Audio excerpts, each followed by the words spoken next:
కర్నూలుకు న్యాయ రాజధాని ఇస్తామని చెప్పి వైఎస్ఆర్ కాంగ్రెస్ పార్టీ అధినేత జగన్ మోసం చేశారని కర్నూలు మాజీ రాజ్యసభ సభ్యులు టీజీ వెంకటేష్ ఆరోపించారు. రాయలసీమ హక్కుల ఐక్యవేదిక తరపున ఆయన సమావేశం నిర్వహించారు.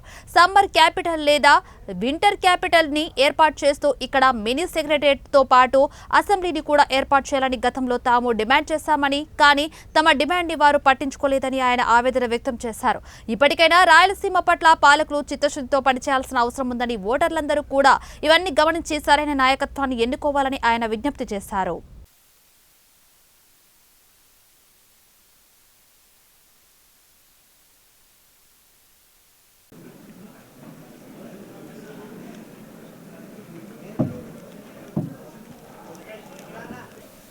ఒక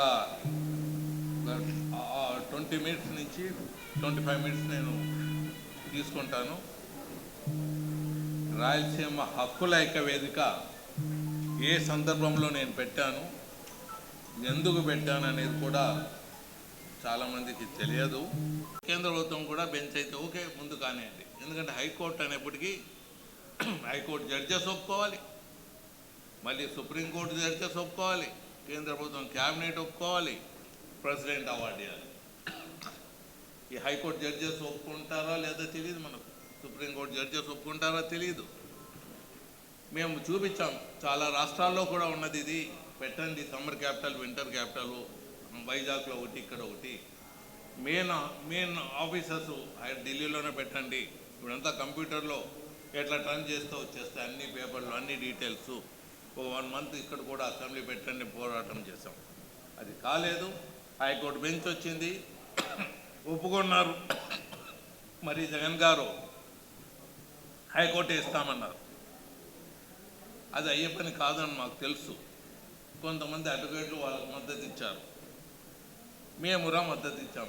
వచ్చేది ఎందుకు పోగొట్టుకోవాలని, ఏది కానీ మనం నెగిటివ్ మాట్లాడితే ఇమీడియట్గా ప్రజల్లో వేరే సందేశం పోతుంది. మా ఆశ ఏమంటే ముందు బెంచ్ తీసుకొని మళ్ళీ హైకోర్టు పోరాడండి, బిల్డింగ్ మాత్రం హైకోర్టు లెవెల్లో కట్టండి.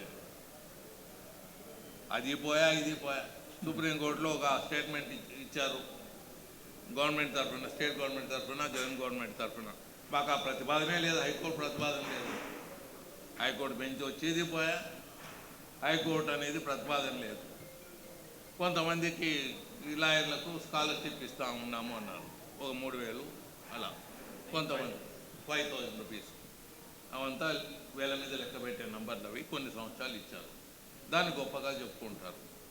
మీరు అది గొప్పగా చెప్పుకుంటే పర్వాలేదు, కానీ హైకోర్టు బెంచు హైకోర్టు వచ్చింటే ఎన్ని వేల మంది బతుకుతూ ఉంటారు, అది మర్చిపోతున్నారు.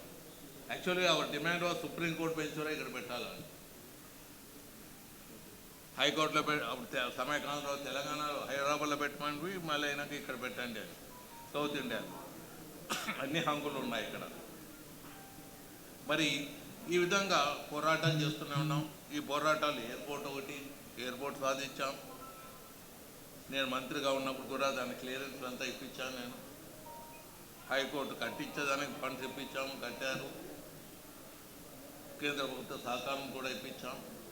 కానీ ఎయిర్పోర్ట్ వచ్చింది, దానికి డబ్బులు పే చేయటం లేదు. ఫ్లైట్స్కు డబ్బులు పే చేయకపోతే బెంగళూరు ఎయిర్పోర్ట్ క్యాన్సిల్ చేశారు. ఇప్పుడుండే ముఖ్యమంత్రి గారికి విజయవాడ ఇష్టం లేదు, విజయవాడ ఫ్లైట్ వేయండి అంటాడు. నేను చైర్మన్గా parliamentary standing committee chairman Vijayawada propose చేస్తే వాళ్ళు గవర్నమెంట్ ఇంట్రెస్ట్ చూపడం లేదన్నారు. ఇలా ఉంటుంది. క్యాపిటల్ అనేది వైజాగ్ తీసుకోపోతా ఉంటారు ఈ గవర్నమెంట్. వైజాగ్ తీసుకోపోతే ఎట్లా చేస్తారండి? మనకు విజయవాడనే దూరం అయిపోయింది, ఈ ప్రాంతంలో ఉండి వైజాగ్ తీసుకోపోతూ ఉంటారు. అది ఏదో ఇది చేస్తున్నాడు, ఇది రాష్ట్రం సపరేట్ చేస్తున్నాడని మొట్టమొదట తీసుకొని వచ్చేది నేను క్యాపిటల్ మారుస్తున్నాను ప్రజల ముందు. దాన్ని 3 క్యాపిటల్ చేసేసారు. ఏదో మాకు హైకోర్టు బెంచు, సమ్మర్ క్యాపిటల్ మాది అంటే secretariat, mini secretariat, mini assembly పెట్టేస్తే మా బతులు మేము బతుక్కుంటూ ఉంటాం. ఫస్ట్ స్టెప్ అది చేయలేదు.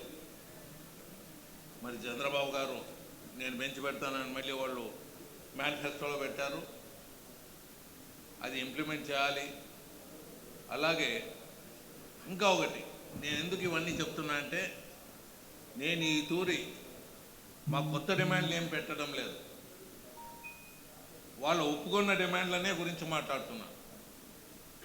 ఈ డిమాండ్లు మాట్లాడి అలసిపోయినాం. అయినా మీరు చేస్తామన్న డిమాండ్లే మీరు పూర్తి చేయండి. మీకు ఆ కెపాసిటీ, ఆ బలం లేనప్పుడు ఎందుకు అనౌన్స్ చేశారు? లేకపోతే మీరు ఓట్లు అడగద్దండి. ఒకవేళ ఓట్లు వేస్తే మాకు సిగ్గు లేనట్లే. మీరు చెప్పిండేవి చేయండి. దండిగా అడిగాం మేము.